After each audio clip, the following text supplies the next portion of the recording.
বন্ধুরা, প্রথম সেটে শ্রেয়স আইয়ার এবং ঋষভ পান্ত সব রেকর্ড ভেঙে দিয়েছে। শ্রেয়স আইয়ার বিক্রি হয়েছে 26,75,00,000 টাকায়। আর সেই রেকর্ড মাত্র 20 মিনিট না যেতে যেতে ঋষভ পান্ত ভেঙে দিল। ঋষভ পান্ত 27 কোটি টাকায় বিক্রি হলো। নিল লখনৌ সুপার জায়েন্টস।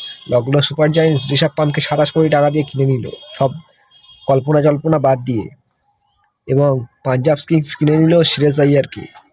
তাছাড়া পাঞ্জাব কিংস আশদীপ সিংকে 18 কোটি টাকা দিয়ে কিনেছে। কি বলবো দাদারা, পাঞ্জাব কিংস সব রেকর্ড ভেঙে দিচ্ছে। এখন কি বলবো, জস বাটলার বিক্রি হয়ে গেছে 15 কোটি টাকা, 15,75,00,000 টাকা দিয়ে। জস বাটলারকে কিনে নিয়েছে গুজরাট টাইটেন্স।